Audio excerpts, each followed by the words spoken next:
정치 인사이트 최진봉 성공회대 교수 서정옥 변호사와 함께 이번 설 민심에서 드러난 여론 동향을 비롯해서 정치권 현안 짚어보겠습니다. 안녕하십니까? 안녕하세요.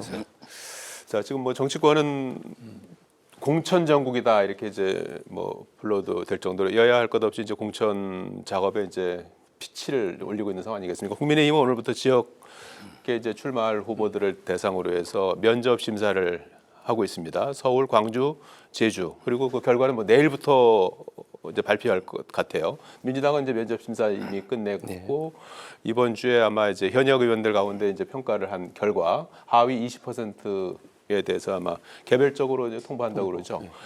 그리고 이제 임종석 전 실장을 이제 어떻게 이제 갈래를 어떻게 틀 것인지 이런 부분들도 이제 관심일 것 같은데 두 분께서 공천 과정에서 어떤 부분이 가장 큰 뇌관이 될 것 같다고 보시는지요? 지금 이제 그 공천은 이름 그대로 이제 그 사천이 아니거든요. 예.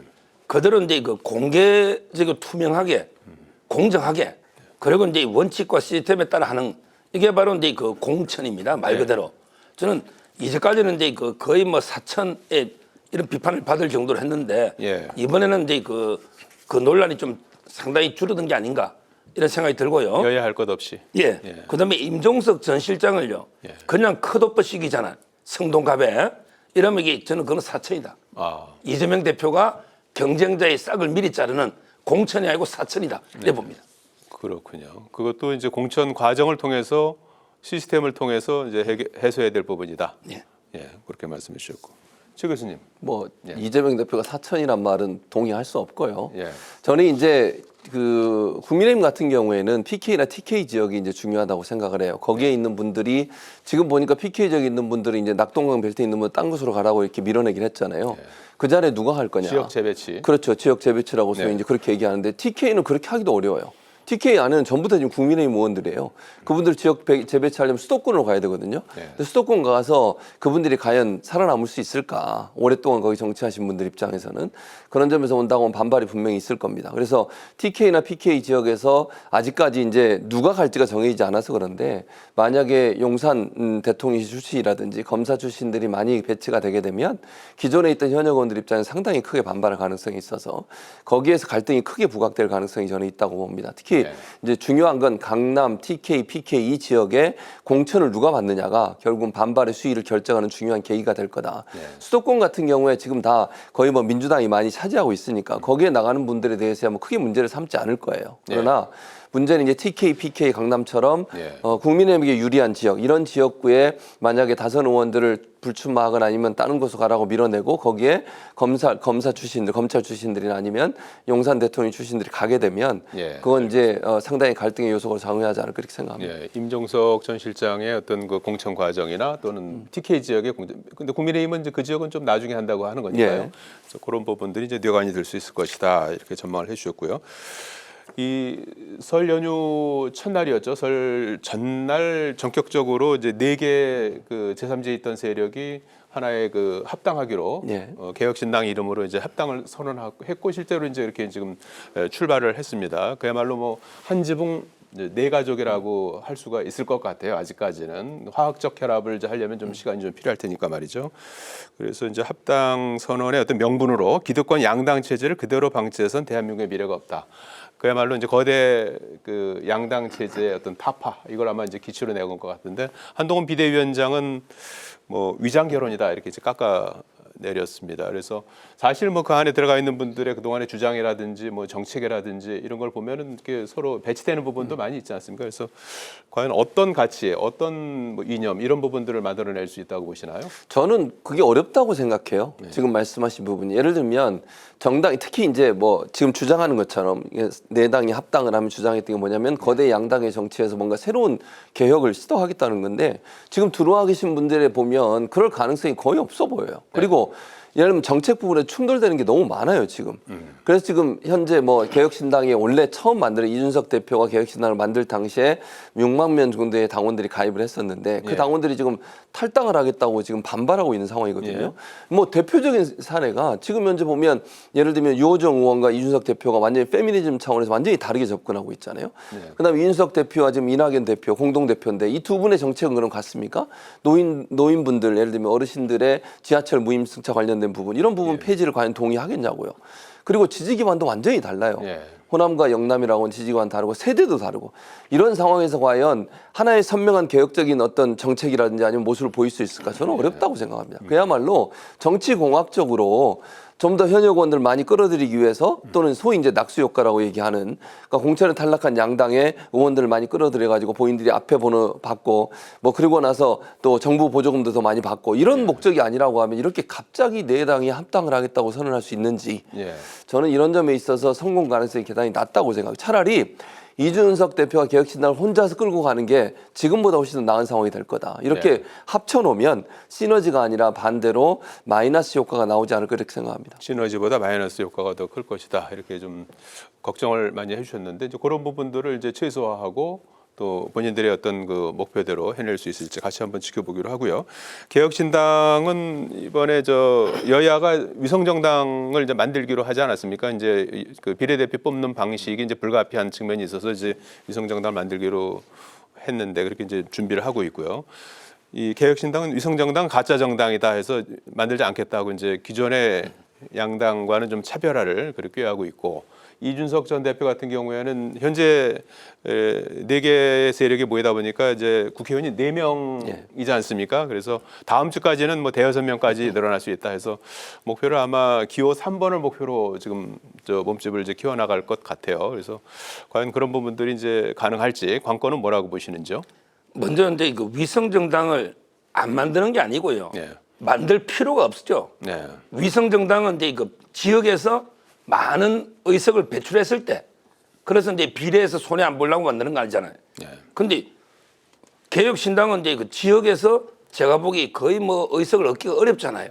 그렇다면 이제 굳이 뭐 비례 위성정당을 만들 필요가 없다. 네. 그래서는 안 만드는 걸로 보고요. 예. 그다음에 그 실리도 제3지대가 없다. 성공할 제3지대가 이제 성공하려면 역대 뭐 안철수나 그다음에 정주영, 김종필 뭐 이런 이제 예를 보면요. 저는 세 가지가 필요하다 보는데 네. 첫째는 이제 확실한 대선 주자가 있어야 돼요. 예. 대선 주자급. 그다음에 두 번째가 이제 그 지역 기반이 있어야 돼요. 예. 튼튼한. 예. 그다음에 그 세 번째가 뭔가 이제 킬러 공약. 예. 뭐 새로운 이게 그 비전 이걸 보여줘야 되거든요. 예. 그런데 이번에 지금 개혁신당에 보면 확실하게 대선 주자가 없잖아요. 고만고만하죠 뭐. 예. 이준석, 이낙연. 그다음에 지역 기반도 이낙연 대표는 이게 호남에 약간 있지만 이준석 대표는 지역이 어디다. 그런데 기반이 없죠. 네. 그다음에 그 뭔가 킬러 공약. 물론 이제 65세 이상 무임승차나 뭐 여성도 이게 병력하자. 이게 일반적인 공감 못 듣고 있습니다. 네. 따라서 저는 세 가지 관건을 보면 좀 어렵지 않을까. 저도 이제 좀 비관적으로 봅니다. 아 그렇군요. 일단 그런 세 가지 기준을 가지고 좀 두 분께서는 좀 비관적으로 보셨는데 뭐 대선 또 아직 많이 남았으니까요. 그래서 그런 부분들이 이제 앞으로 또 만들어지는지 그것도 같이 한번 보기로 하고요. 어제 평산 마을을 찾아서 문재인 전 대통령을 예방한 조국 전 장관이 잠시 뒤에 부산에서 기자회견을 합니다. 그래서 지금 관심되는 부분은 이제 본인이 이제 총선 출마를 하는 것인지 그 다음에 신당 창당을 하는 것인지 아마 요와 관련해서 아마 언급이 있을 것 같아요. 어떤 내용이 나올 것 같은지 그리고 조국 신당이 만약에 만들어질 경우에 이제 민주당에는 어떤 또 민주당을 비롯해 정치권은 어떤 영향을 줄 것인지 최 교수님께서 어떻게 보십니까? 저는 예. 제가 그냥 개인적으로 전망을 예. 해보면 조국 전 장관은 아마 창당 선언을 할 것 같습니다. 예. 네, 창당 선언을 할 것 같고요. 그러나 이제 지역구를 목표로 하기보다는 비례를 목표로 해서 아마 창당 작업을 할 가능성이 저는 높다고 보고요. 예. 두 번째는 민주당과 같이 할 거냐? 그건 아니라고 생각합니다. 그래서 민주당이 추진하고 있는 통합 비례정당에도 참여하지 않을 가능성이 있고 독자적으로 아마 비례정당을 운영할 가능성이 저는 있다고 봅니다. 예. 그래서 예전에 그 지난 4년 전에 선거에 열린민주당이라고 있었지 않습니까? 예. 그러니까 더불어시민당이 유성정당이었다면 민주당에 열린민주당 그와 다르게 독자적으로 운영을 했고 세석인가를 그때 이제 당선을 시켰거든요. 그런 역할을 하지 않을까 개인적으로 그렇게 전망을 합니다. 그리고 예. 아마 이제 타겟은 이제 좀 더 강성 민주당 지지층 이런 분들을 대상으로 해서 비례정당을 운영할 가능성이 있다고 보여지기 때문에 민주당과 특별히 함께하거나 민주당이 뭐 입당을 하거나 뭐 함께하거나 뭐 합당을 하거나 이런 가능성은 거의 없고 비례정당도 저는 독자적으로 하지 민주당이 만들고 추진하고 있는 통합 비례정당에는 함께하지 않을 가능성이 높다 그렇게 전망합니다. 민주당이 준비하고 있는 통합 비례정당에는 들어가지 않고 별도의 비례정당으로 갈 가능성이 크다 이렇게 이제 이제 많은 분들은 이제 그 통합비례정당에 이제 들어갈 걸로 예상하고 계시는 것 저는 같은데. 그렇게 생각하지 않는 이유가 민주당에서 그 부분을 상당히 부담스러워할 수 있고요. 예. 그런 점에서 본다면 조국 전 장관이 그렇게까지 하면서 무리하게 함께할 가능성은 낮다고 봅니다. 민주당과의 관계 설정은 어떻게 되는 겁니까? 그러니까 민주당의 관계는 말씀드린 것처럼 예. 그러니까 좀 더 선명하게 윤석열 정부에 대한 어떤 심판론 이 부분을 강하게 저는 주장할 거라고 생각해요. 그래서 예. 민주당은 사실 거대 정당이기 때문에 윤석열 정부에 대한 심판론도 강조하지만 그게 어느 정도 중도층도 함께 해야 되는 상황 아니겠습니까? 그럼 그 강도가 조국 전 장관이 만약 신당을 추진한다면 그 추진하는 신당보다는 약할 거라고 생각해요. 그러니까 차별화는 결국 윤석열 정부의 퇴진까지도 외치는 그 정도의 강한 메시지를 던지는 정당으로 아마 나가지 않을까. 그리고 본인과 조국 전 장관과 윤석열 지금 현 대통령 간의 어떤 갈등 구조 이 부분을 극대화시켜서 강한 민주당보다 좀 더 강한 메시지를 던지는 정당으로서 자리매김하지 않을까. 그래서 결국 함께 가지 않고 분리된 상태에서 좀 더 강한 메시지를 던지는 그런 정당으로 가지 않을까 생각합니다. 아, 그렇군요. 2시에 이제 기자회견이 있으니 같이 한번 그런 관점에서 지켜보기로 하고요. 조국 전 장관이 지난 8일에 2심에서 자녀 입시 비리 그리고 청와대 감찰 무마 의혹과 관련해서 징역 2년형의 실형을 선고받지 않았습니까? 그래서 그 이후에 이제 그 본인의 발언을 보면 검찰 독재 행태를 막겠다. 또 대법원 판결 전에 제가 할 수 있는 모든 일을 다 하겠다. 이런 입장을 밝혀서 이런 부분이 이제 신당 창당 가능성을 열어뒀다 이제 이렇게 해석되기도 했는데 이런 이제 실형 선고 이후에 이런 어떤 그 본인이 정치 참여 의지를 더욱 더 이렇게 불태우고 있는 배경은 뭐라고 보시는지요? 아마 근데 뭐 본인은 이제 비법률적인 방법으로 명예회복을 해보자. 예. 법률적으로는 이제 그 실형이 나왔기 때문에 예. 대법원은 이제 그 법률심이기 때문에 뒤바뀔 가능성이 거의 없어요. 평균적으로 이제 한 4, 5개월 지나면 나올 겁니다. 예. 그러면 이제 그 구속될 가능성이 저는 이제 상당히 높다 이렇게 평가하고요. 예. 그다음에 조국 장관이 계속 이제 뭐 길 없는 길을 가겠다, 새로운 길을 가겠다 이런 이제 주장을 하는데 예. 제가 이제 그 권한다면 좀 옳은 길을 가십시오. 예. 바른 길을 좀 가십시오. 이렇게 권하고 싶어요. 조국 장관은 이제 번듯한 정도, 바른 길이 있는데 예. 항상 이제 불법으로, 편법으로, 그다음에 탈법으로 이렇게 법을 어겨온 길이 아닌 길을 걸어온 그러니까 이게 2년 실형이 나온 거 아닙니까?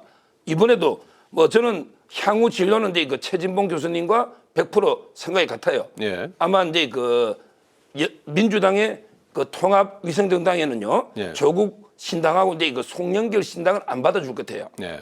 송영길 대표도 이제 옥중에 네. 창당하겠다고 하잖아요. 그 두 분을 이게 받아주면 덕보다 실이 크거든요. 안 받아주고 예. 그다음 행보는 이제 조국과 송영길이 저는 다르다 봐요. 안 받아주는데 송영길 대표는 이게 그 신당을 만들어가 나가도 뭐 불가능할 분들에게 아마 의석 얻기는 어려울 거예요. 네. 근데 조국 장관은 다르다 봐요. 네. 저는 조국 장관은 나름대로 이게 좀 동정적인 이런 데 일부 팬덤이 있어요. 네. 나가면 제가 봐도 이게 한 5%에서 10% 사이 해서 이게 한 3석 정도, 2~3석은 얻지 않을까 이렇게 저 분석합니다. 예. 그러면 정치권에는 어떤 국민의힘이나 정치권에는 어떤 영향을 미칠 거라고 보시나요? 지금은 이제 국민의힘에는 호재죠.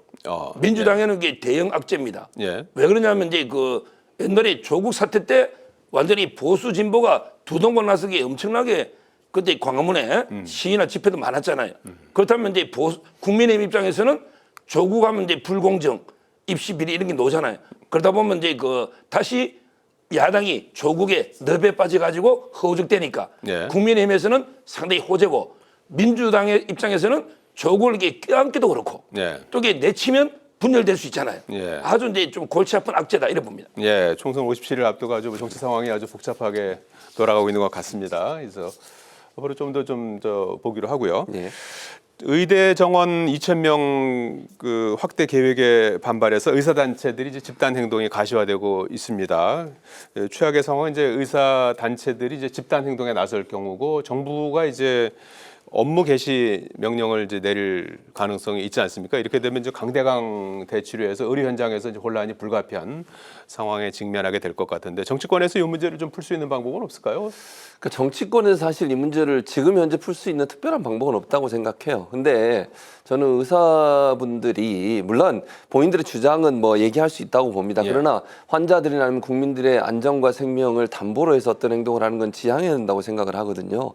그러니까 다양한 방법으로 본인들이 의사들이 누트를 통해서 얘기할 수는 있지만 왜냐면요. 예. 지금 현재 우리나라가 다른 OECD 국가에 비해서 인구당 의사 수가 많은 것도 아니고요. 예. 부족한 게 현실입니다. 특히 지역사회 같은 경우는 의사들이 없어가지고 치료도 제때 못 받고 뭐 오픈런이라고 그래 소아과 의사 한번 만나려면 아침 새벽부터 가서 기다려야 되는 상황이에요. 이런 상황에서 더 이상 미룰 수 없다고 봅니다. 네. 저는 윤석열 정부가 이 부분에서 강력하게 대응해야 된다. 그렇지 않으면 이 문제 더 이상 해결 못합니다. 이렇게 계속 의사협회에서 문제 제기해서 밀리고 이러면요 언제 이걸 해결하겠습니까? 영원히 못해요. 언젠가는 한번 해결될 문제고 네. 물론 의사들의 입장도 충분히 이해는 하지만 그럼에도 불구하고 국민의 생명과 안전까지 담보를 하면서 어떤 집단 행동을 하는 것은 국민적 동의를 얻을 수 없을 뿐만 아니라 그것은 절대로 정당화될 수 없는 부분이다.